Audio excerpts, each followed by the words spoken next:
let's all just admire the fact that I'm handsome. We can admire that before today's episode. We can admire the fact that I'm handsome. Okay, because for a long time I wasn't. You know, my best friend Jack will be editing this video and he'll tell you we had years where we were beat.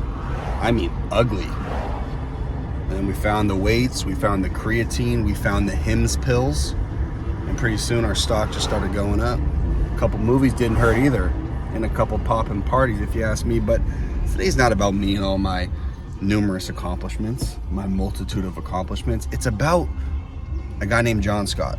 Now, this guy in Boston was my only, I don't want to say that, but he was one of the few mentors to me in Boston. John graciously let us run our podcast in Boston out of his studio for free for about a year. And it allowed us to build foundation in Boston. And he was the first guy I had met in the city who like really had creative goals. He wanted to be a big time engineer. And here we are 7 years later, and he just got done mixing a project for one of the biggest artists in the world. He's worked with other artists like fucking Little Baby, Young Jeezy, Crumb, Saweetie, and of any creative out of Boston, he's pushed it farther than most, and he is a one-of-one guy. He runs Phoenix Down back in Boston. It's like a fucking staple of a studio, and he's gonna become one of the biggest audio engineers in the game out here. And I'll forever be grateful for what he did for us, and he's a one-on-one guy. Enjoy. Golden Deer Productions. Golden Deer. Oh, wait, was that not it? Hey, enter. Just you forgot to enter. So, got the selfie stick activated here. So, what were your goals at that time? I think I wanted a Grammy-nominated album and like a platinum song. Okay. I was working with Sweetie at the time. It had just started with Saweetie, right? Yeah, we were like maybe a month in. But I remember that at the time. Wow, look, it's already a fucking amazing view. I remember that at the time though. Like when you first moved out here, there was like a loop period where you couldn't get that much action, right? The first 6 months, I really only worked with this one girl, Imani, and then me and Caitlin were still being pretty COVID cautious. It was right after we thought it was over, and then it really wasn't. And so I was looking for something. I hit up somebody that I knew a long time ago and started doing the Sweetie thing in February. So that was like 6 months after I moved to LA. So you had a tough 6 months. Yeah. I mean, moving stuff in general, and you just have to start networking. So. But it was sort of a call of last resort that I made, where it was like desperation. If I had known it was gonna work out, I would have just gotten it over with. But to be fair, at the time, the person that I called didn't have the Sweetie connection. They had really just gotten it like 2 weeks before I called them. But so your first move coming out here was leveraging some of your Boston network to try to start getting studio sessions with industry artists, right? Yes, that was the goal. And some people just knew that I moved out to LA, so they would just hit me up. If they were in town, I'd do sessions with them. Millie's was still around, so there was still stuff I was doing. I just didn't have anything big or different than what I was doing in Boston until, February of 2022. Got it. Now, you were still making dough off the studio though while you were out here, and you still do. Yeah. Got it. So that must have been a nice safety net, easy here. It definitely helps. Right before I left for Boston, and after all the COVID stuff, I decided to, because I wasn't going to be training people as much, like personally, and therefore couldn't really take responsibility for it, I changed what our splits were for the engineers. So they were at 33%, and that was if I trained them and they were doing sessions at the studio with my clients. And then when I left, it was just 50-50. Got it. But I mean, still, dude, like most people when they come to LA, they don't have like residual income like that. So you were kind of like positioning yourself in a good way to like kind of eat shit for a year in LA before you got here. Because this is one thing I think people don't get, and maybe you can speak to this. You know, I always thought like all of the stuff I did in Boston was going to matter a lot. Yeah. Now, don't get me wrong. Where it really mattered is the skills you develop. Exactly. Which that you carry that everywhere. You can cross. Keep doing a little break here. How are you? It does, like that stuff does matter, but no one cares really about your wins in Boston when you get out here. And so, did you think that like, hey, I was running the most poppin' studio in Boston and I'd already worked with Little Baby and Young Jeezy and Cowboy, like that was going to help you a bunch out here? Yeah, I knew that it doesn't matter how good you are if you can't get in a room. So I knew I would have to find something or start from the ground up, and that was going to take a really, really long time. I definitely did want to get in with someone who's like got some name recognition and be working in the bigger studios. This would be a monster. What? This is going to be a tough climb. Okay. Okay, go ahead. You can leave. All right, big studio. Say it again. What was I saying? That, I mean, you were talking about like how it was a little bit easier because I had some residual. Well, you had residual income, but what I was saying is, when did you realize that all the wins you caught in Boston didn't really matter out here? I guess I never had that like exact revelation. For me, it was more, I knew that people only care about really, really big name stuff. So I had a few of those. Okay. So that would help. So the Little Baby shit did help. Yeah, but at the same time, people want to see you work. Like, unless you have like so many big records, unless you have so many big records that people just know your name, you need to be in the room with somebody and prove to them during a session that you're the only option for them from here on out. Because you just wipe the floor with any other engineer they've worked. So weedy stuff happens, that ends, and then what's your next step, and like, how do you feel in LA after that project? I was happy that I met so many people, like maybe actually like 100 different producers over the course of those like 6 months. And that was awesome. So I got to meet what felt like everybody in the industry all at once, and got to show them, so like people recognize me when I like get to a session, and I've been in that camp, and that's happened plenty of times even while working at Tommy Brown's spot. So it's nice to get like an introduction. That was like step one. So I was happy. Okay, so It was disappointing the way the project turned out, and like there were some situations with it, but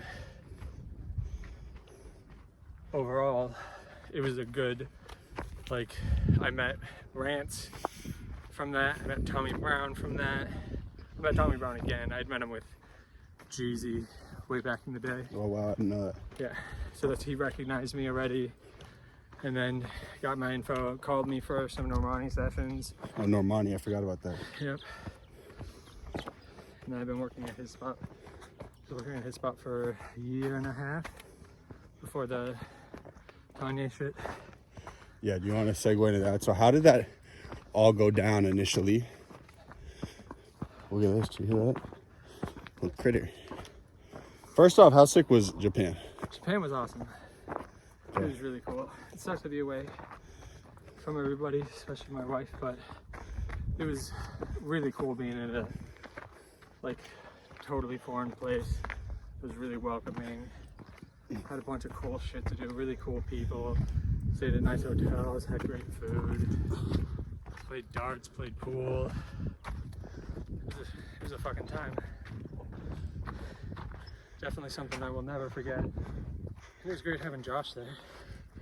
I mean, dude, theatrics aside, it's like such an insane experience in your life to be like, I went to Japan for 6 months to work with arguably one of the biggest artists of my generation with my mentee, now turned cohort, who I brought up. Like, it's sick. Yeah, it was really cool because he got the gig from Rance from Sci-Hi originally, and then he had to go and hooked me up with the gig, and both of us, you know, kind of commiserated about how fucking crazy it was and just difficult as a job overall and demanding. And then I knew the project was getting closer to being finished, so I just double checked it would be a good idea to get another fucking fire engineer working at the same time. And Ye said yeah. I told him it was Josh, and he's like, hell yeah, get him here tomorrow. And so how long were you out there? Flight. How long were you out there solo? 45 days. Oh, damn. So you were there like 7 months total. No, 6 months. And Josh Well, I was there there August, late August is when I got there, and I left February 10th. That's a long fucking time. Yeah. Insanely long time. What do you think? What do you think were some of the biggest benefits of doing it?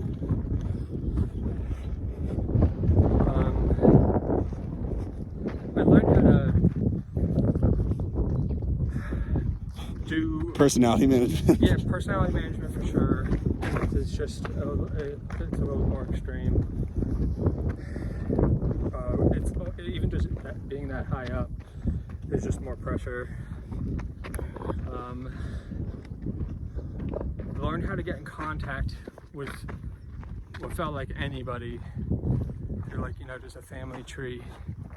You would just call somebody, ask if they know anybody who might know this person, rinse and repeat with 2 people, give it an hour, there'll be like 2 people who have given us like anybody's phone number.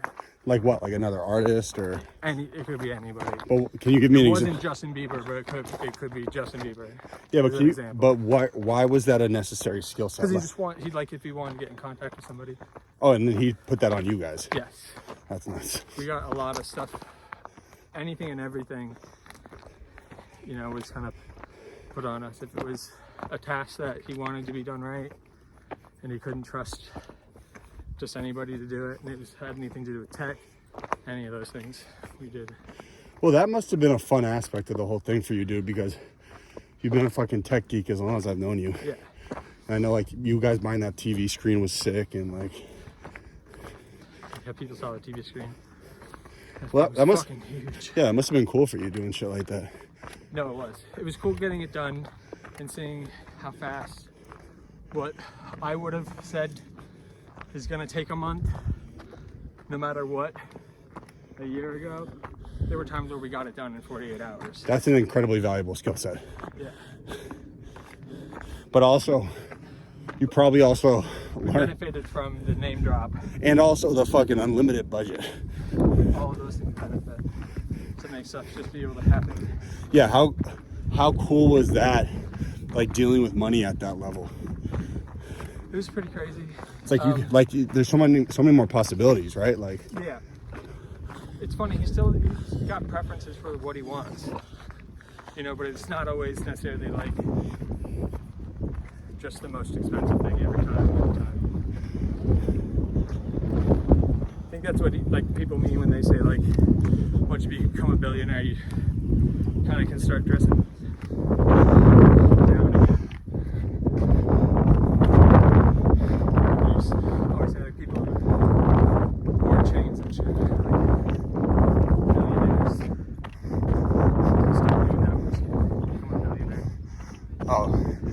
saying he would say like millionaires He wear said that in chains? his podcast or in his interview with Justin. Hi there. Hi.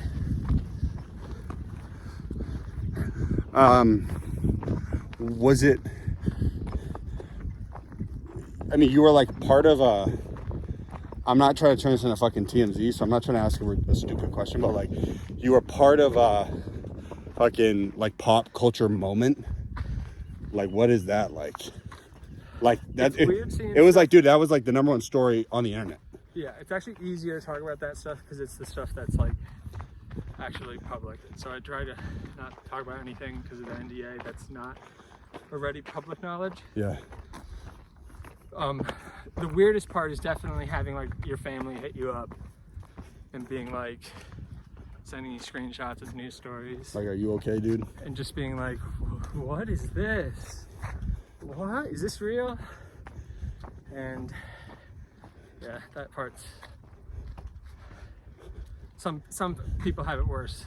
There's definitely like stories, but all the people who work like would exchange stories about what their family said, you know. Yeah. Well, you know what's so interesting is like, first off, this is fucking gorgeous.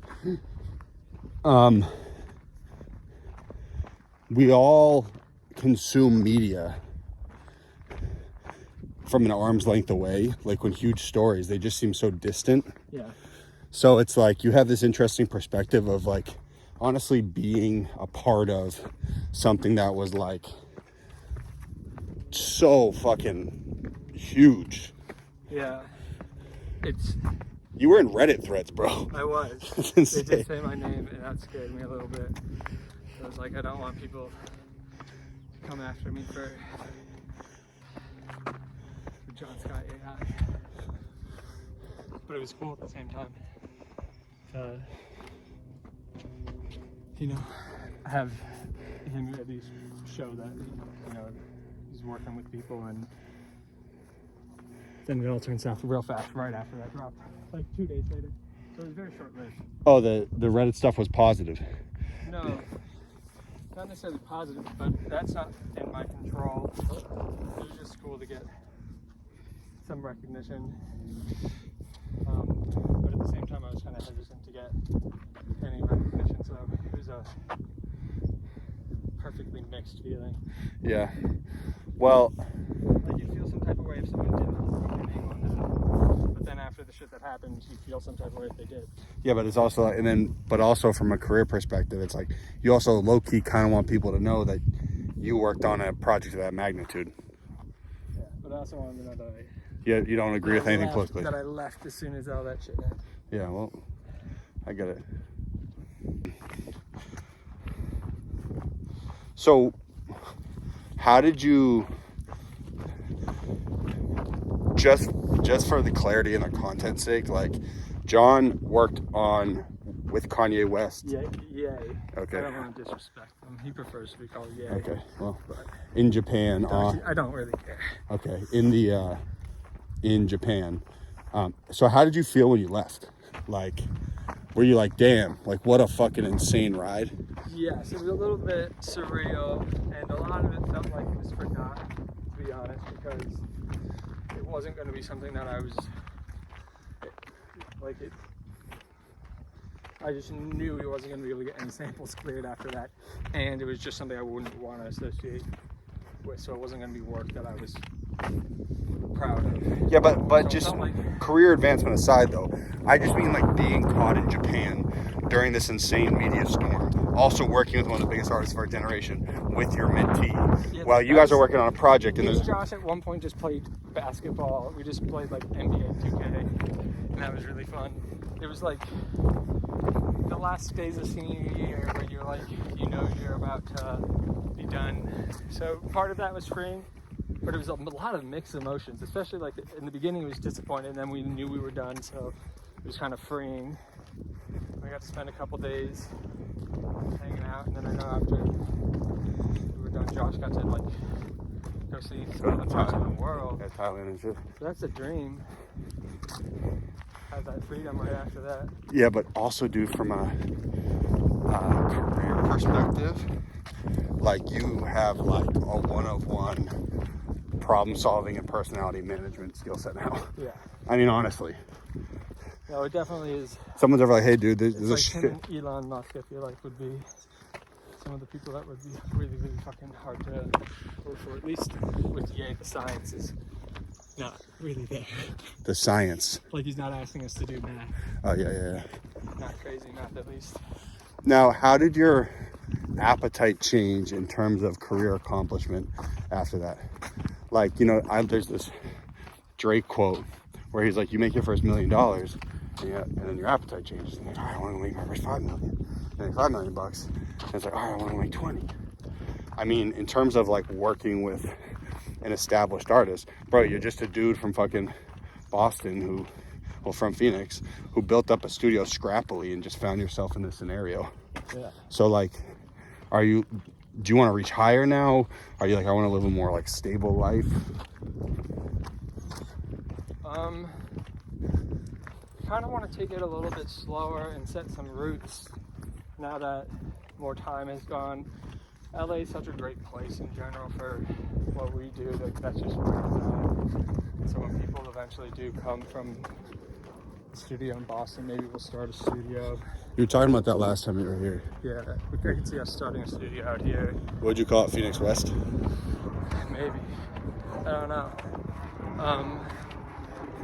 It would be nice just to like be able to keep doing some of the things that I love doing out there over here and be able to do the big stuff at the same time, because it's not like necessarily, you don't have to like have a day job where you're there every day like I was when I was at my own studio. It wasn't like a day job, but it was the same place every day. And here, I could see myself jumping around, but I could also see people just needing up space for like the home team to have the same type of thing we do at the studio in Boston, where just growing together, making music. Well, there's already someone out here doing that. Say again? There's already someone out here doing that. Who? I mean, there's killing. I mean, bro, you ever heard of a guy named Irish Hercules? He runs a popular event series called the Snake Pit. The Snake Pit guy. Yeah. Hurt? Big Herkington. Big Herkington.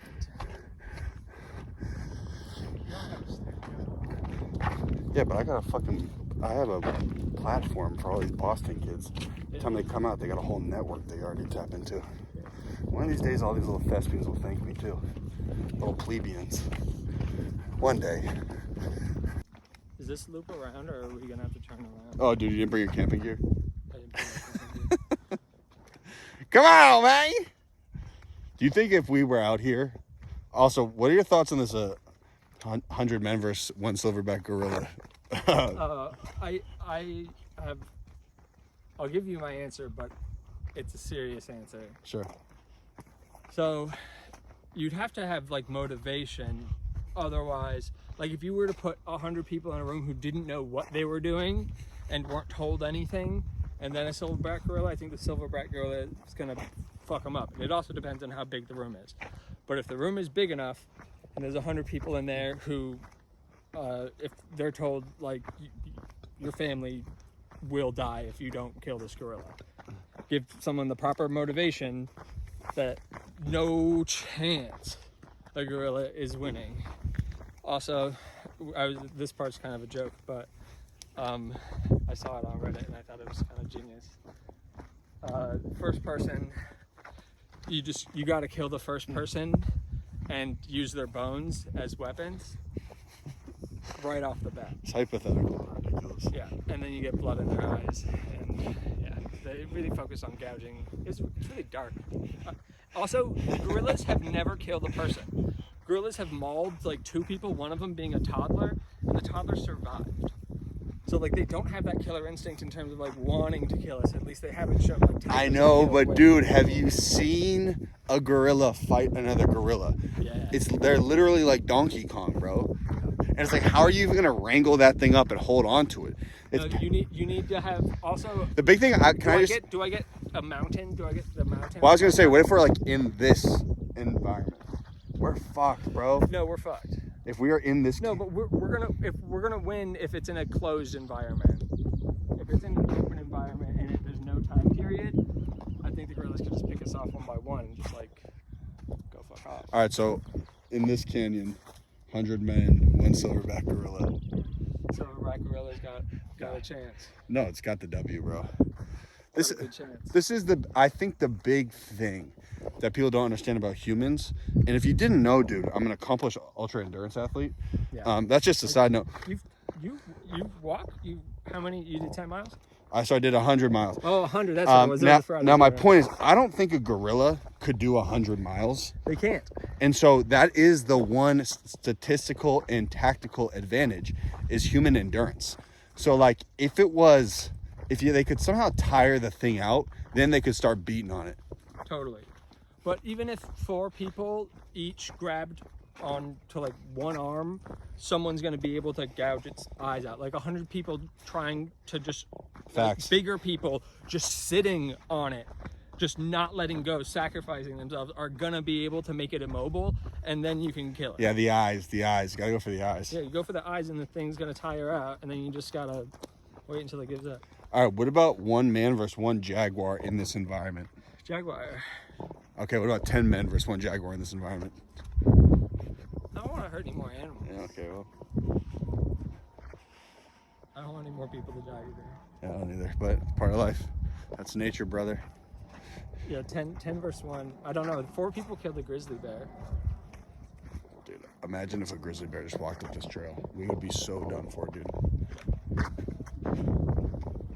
A dog almost attacked me in the parking lot. And I was freaking out. A dog? I was like, is he nice? And Oh, it's a little dog. you know, it was a mid-sized 20-pounder. Mid-size. It's a 25-pounder. Mid-size 4-door sedan. Yeah, it was a mid-sized like little rat. And I was like, yo, buddy, take control of your fucking dog, dude. No leash? You know, just walking around, and then there was a guy behind him wearing a Jedi outfit. Like, what's going on out here, man? This is not live. It's insane. I'm not joking. The dude was wearing a Jedi outfit and he had a lightsaber. I'm like, I get it's May 4th, buddy, but please. Yo, there's probably a meetup. He's probably at the duel.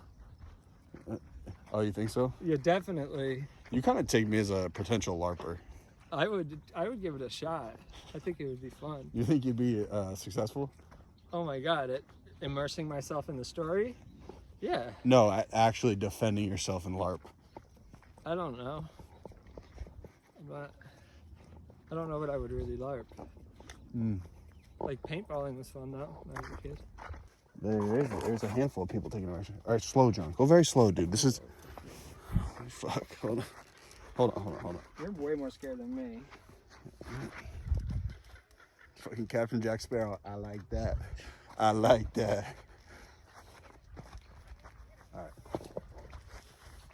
There he goes. Big skeezy. All right, easy skeezy. Slow, dude. Last thing we want is a torn MC out here.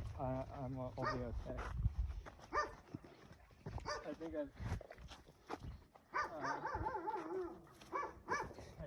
This guy, man.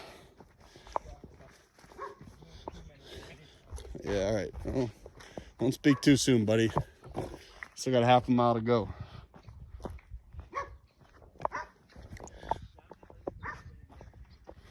Downhill works those quads.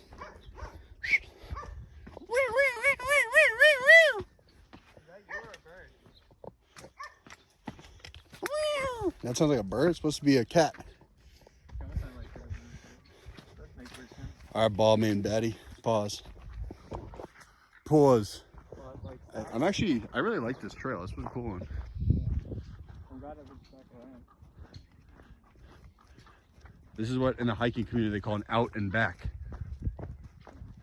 which you can deduce what that means. I have a Korean baddie waiting for me at home. I need to get home.